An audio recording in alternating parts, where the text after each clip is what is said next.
Hi, I'm Tanis, and this is the Tanis Fiber Arts YouTube channel. I'm trying something new today where I film by myself in my office and just talk about yarn, talk about what we're working on, what's coming up. I've just not tried to coordinate with Chris to make this a duo conversation. It's going to be just a one-person conversation today. And I'm hoping that this is a format that I'm able to keep up better, because when I need to schedule a time where both Chris and I are free to have sort of like a meeting about what we're going to talk about in the podcast and then film like a podcast, and in sort of a setting, I was trying to set it up in my living room where we had the nice yarny background, which I still have a nice yarny background, but this is in the basement in my office where the light isn't as natural. And at any rate, I'm less striving for perfection and more striving to get her done. So I didn't even get changed into a knit today. This is just what I'm wearing today. My Tanis Fiber Arts hoodie. If this sounds good to you, if you'd like to hear what's new, what's exciting in the world of Tanis Fiber Arts yarns, stick around. I just wanted to talk a bit about Willow, which is the name of my daughter, but also the name of my favorite summer yarn, one of my favorite yarns that we stock. So we've stocked Willow in a fingering weight base for a couple of years now, and then this week on Friday we're launching the DK weight version of WIllow DK. So Willow is a linen silk. I always lead with linen, but it's actually 65% silk. So it's 65% mulberry silk, 35% linen, and it is an absolute dream. A bunch of the shelves behind me have Willow. So this is a color called Faded Denim that I absolutely love. I knit myself a top in this color this summer. It is just so silky, so drapey. It doesn't have any of the stiffness that a just 100% linen has. The silk adds a lot of softness and a lot of fluidity. It doesn't stand up on its own. Like you can see, it's really pliable. It's a pleasure to knit with. It's not stiff like a lot of sort of cellulose fibers get that reputation of being really hard on the hands. This does not do that. And yeah, we've offered it in a fingering weight for a number of years, as I said, and now we're going to start carrying it in a DK weight, which I am really blown away by how much I like it, because when I first started experimenting with this base, with the silk linen, I had both. I had the fingering and a DK weight sample, and I dyed them both, and I knit little swatches with both, and then I decided that we would stock the fingering. Like, I didn't even give it a second thought. I was like, oh no, this one, it's this one, this is the one. And now I'm not so sure that the fingering is my preferred base. I think it's that I was thinking about it mostly for summer knits, and I was thinking like lightweight fingering weight tees, like my Rocket tee, which is fingering weight. My Floodlight tee is fingering weight, and I knit that in our linen, our Willow fingering as well. I think I was just thinking tees and tanks for summer, and a lightweight fingering weight silk linen would be gorgeous. And don't get me wrong, it's gorgeous. But equally gorgeous is something with a bit more heft and a bit more drape. Is it more drape? A bit more weight for something maybe while still being summery, also a bit transitional. Like you could wear it more into the fall because it's just a bit heftier. So I'm going to show you the sample that I knit. I've knit two. Okay, thing one. This is my Rocket tee DK. So my Rocket tee pattern I published initially in 2020, and it was the t-shirt fingering weight, and I striped merino and mohair, and that's the Rocket tee. The Rocket tee DK I released the following fall, I believe. Yeah, in the fall of that year as well. And in that one, I expanded on the merino fingering idea, held them together rather than striping them to achieve a DK weight gauge, and then also gave it long sleeves. So instead of being, so it has the same sort of neckline, the same sizing, the same proportions, but it's long sleeves rather than short. And instead of striping the merino and mohair, you hold them together. But then I've knit it. I knit a rocket tee short sleeve version in Willow fingering when we first started stocking that. And it just gives it such a different look. And I really, really loved it. So then when I decided we were going to stock the Willow DK, I thought perfect thing to knit is a rocket tee DK in the Willow DK to sort of carry on this trend of knitting the rocket tees in DK. So I did it. And it's so lovely. Now, one of the things that I did, I've been wearing this, which is why you can tell it's a little like rumpled. But I wear it because I love it. So I made a few modifications to this version. The original Rocket TDK pattern has 2 sleeve options. It has a slim sleeve with sleeve decreases to have like a fitted sleeve, kind of a sportier look. And then it has a wide cuff sleeve, like a poof, for a fancy, fun, sassy look. Love them both. This version, I did neither of those things. I picked up the sleeve stitches and then I knit straight with absolutely no decreases or increases. The results, just because of the way it's hanging, it looks like it's kind of a bell sleeve. It's not really a bell sleeve, but because your arm does get narrower at the wrist, and then the material does not get narrower, so it does kind of get flowier around the wrist, but it's just like a really comfortable, casual fit. I really enjoy that. The other thing I did differently is because this is not merino, I did no edgings whatsoever. So normally if you're using a wool, you have to do some sort of edging. My pattern includes instructions for a applied I-cord edging. Here I just bound off and knit, and it doesn't curl because it's linen silk and it lays flat. It just like, it won't curl. So that's a bonus. And I just love it. It's so crisp and so easy. No edge, just straight. But I did do something around the neck. I wanted the neck to be a bit more finished. The pattern calls to pick up the stitches and do the I-cord around the neck as well. What I did for this version is I just picked up all the stitches around the neck and then I cast off. I didn't even knit one round, I didn't do anything. I just picked up, bound off and knit, and it just gives a really pretty tailored finish edge, but with no extra bulk or anything like that. The cool thing about too, when you're picking up stitches around the edging of the neck, it adds some stability, and it's also an opportunity to sort of adjust the neck size opening. If you're worried that it's going to be too loose, you can pick up a fewer stitches.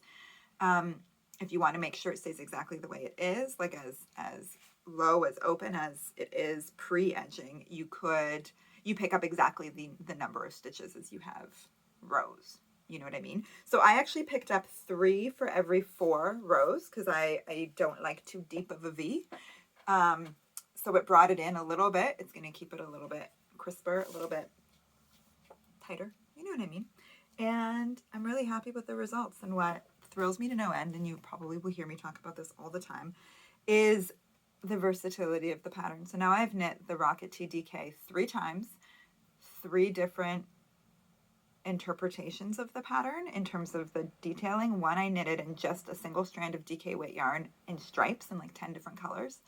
And I did the slim arm, the slim sleeve. The second version, which was actually the first version that I knit, I did that's the one, the sample on the cover of the pattern, which is in fingering and mohair held together, and it's beautiful, and it has the puff sleeves, and it's in this rich color, and it's just so different from the stripy sporty version of the other one. And then this one in linen, it's so different once again. It's drapier. Since the sleeve has no shaping, it's a bit more casual. It's so coastal grandma in all the best ways. And I'm thrilled with it. I love that it's the same pattern knit in 3 different fibers and fiber combinations that gives 3 totally different looks. And what more could you ask for? So I'm really excited, and I hope that people knit linen Willow DK Rocket TDKs. I gotta get better at naming my stuff because that is a mouthful.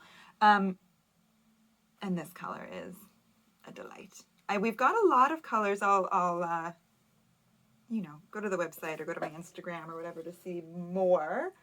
A bunch of them are behind me here. We've got some speckles. We always like when we're dyeing up a new yarn, we dye some jewel tones, some pastels, some brights, some speckles, just kind of to see what sings, like what really works in that yarn. Because sometimes, like the willow yarn, for example, some really bright colors, they just don't, it doesn't work. Like, I'll show you. Wait.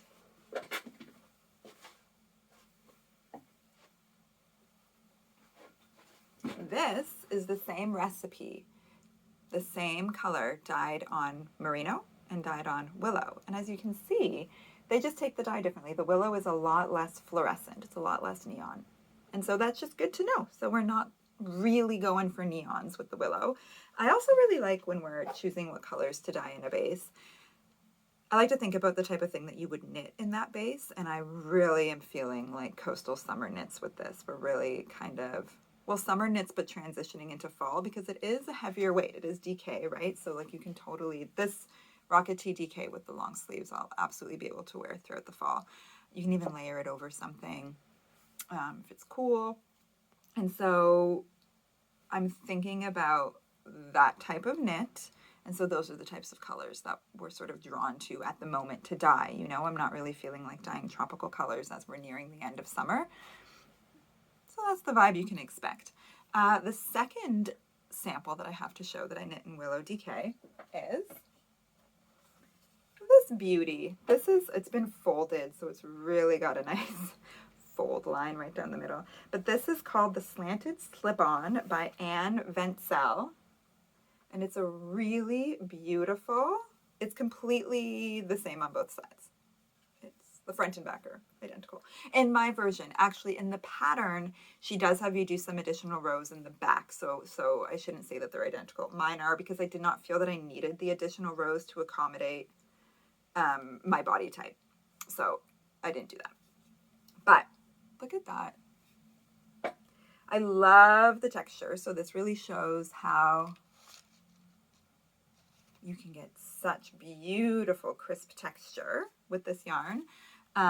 Really crisp stitches. The pattern is super interesting because the way the neck shaping is done is through. There's no actual shaping to make this. No, not no actual shaping. The increases and decreases on the edge here make the fabric bias. So it makes the fabric go like this, like kind of go diagonal, and then it makes that, which makes the neck do that shape. If you're curious about it, you should knit the pattern. It was really well written, really interesting, and I'm very happy with the results of that summer tank. And that one is really fun one too. I find that both the linen, silk, the willow yarn really has like a kind of, it's both super casual, but also really easy to make dressy. I wore this top out to dinner with a bunch of girlfriends this summer, just with a pair of black pants and like a nice shoe. And I felt really put together because it's not like a cotton top, it's silk. Like it has a little something special, right? So I really like that about it, that you can totally throw it on with jeans and look so easy breezy and casual, never overdressed, but then you can also put on some gold earrings and a nice shoe, and you've got like a going out top, which is not something that I can say about all of my sweaters, right? Most of the sweaters that I have knit that are kind of wintry, they're just like so cozy, more like sitting on the sofa knitting sweaters, sitting by the fire and drinking hot chocolate, reading. It's like, this is the vibe of most of my wardrobe because realistically, this is the vibe of most of my life. But so once in a while, getting able to wear something that I made in kind of a more fashion-y setting is really fun for me. Also, what I wanted to talk about vis-a-vis this yarn is what else I would knit with it. I'm looking for my slipper. You know, I cannot live. How did I lose the slipper? My enthusiasm to like go find these two pink colors of yarn. I kicked off my slippers and now one is gone. At any rate, I'm somebody who wears slippers. If I am standing, I am in slippers. So I'm a slipper girl. I wanted to talk about the other things that I would like to knit with this yarn, but knowing that I have to move on with my life and cannot only knit with Willow DK for the rest of my life. But if I could, I would knit another version of this. So this is Sunshine Coast by Heidi Kiermaier. And it is one of my favorite summer tees. It's got beautiful detailing down the side. It's hard to see because I knit it in white. I'll post, I've got more photos to show. I knit that in another yarn several years ago. I've worn it a lot since I knit it. I would totally knit it again. The pattern has sleeves. I just opted to not put sleeves on my version. It's also available in a tank top version, which would be gorgeous. It would definitely knit up well with this yarn, and I would love to do that because I really love that top. It's really, again, a really well engineered, beautiful details, and really fun, really easy and cute to wear. So I would totally knit that, and I would, I'm not joking, I'd consider knitting it in this pink. This is like a really cool toned pink that I just love. It didn't come out as fluorescent as like we were expecting it to, but maybe that makes me love it even more. It's still certainly very bright, and I think that a Sunshine Coast in this, honestly, any of these tops, anything in any color is fantastic, but I'm loving this color. I'm also really loving, I love goldenrod. I love this color. I would love to knit something striped with this. So we dyed several neutrals. This is our stone colorway, which is a warm brown, beigey brown color, light. Wow, a light brown, beige, warm toned. This is our yak colorway, which is a cool toned brownish gray. And both of them I love, and yak and goldenrod together, I like a lot. I really like that a lot. And I would love to knit. Hohi has a beautiful summer sweater pattern. I think it's called Simple Summer Sweater, possibly. That I think she did it in a cotton yarn. I think it's worsted, but I'm sure that you could do it in this. And it's striped, and we've got so many gorgeous stripe color options that,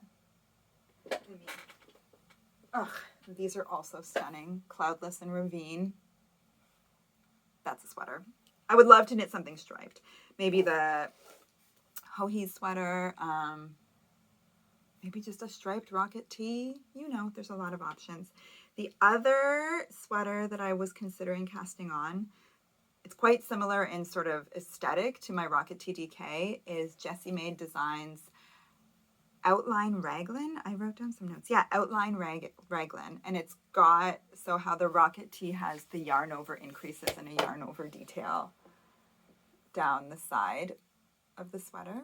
The Outline Raglan has like a similar open, I think it's done with dropped stitches, but so there's an open detail there, and then it comes in around the waist as well, and it's really cool, and I think it would be gorgeous knit in Willow DK. That one, what color would I knit it in? You know what? I would maybe knit it in a speckle. So of course we've done some speckles. The linen does take the speckles quite nicely. This is Metropolis.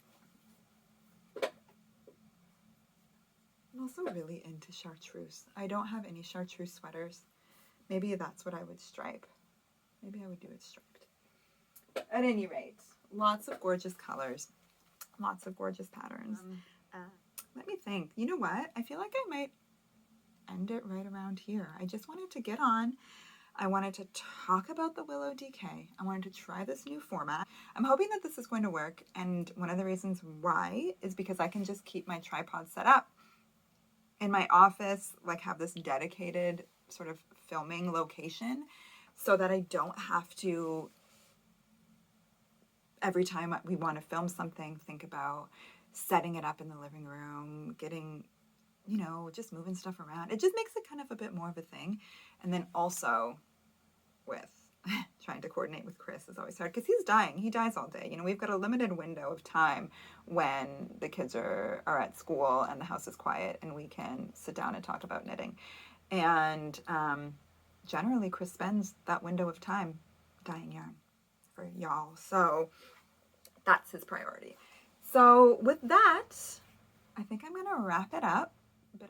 check on us on Friday, pop onto the website. All these yarns will be available, and I can't wait to see what you knit with WIllow DK.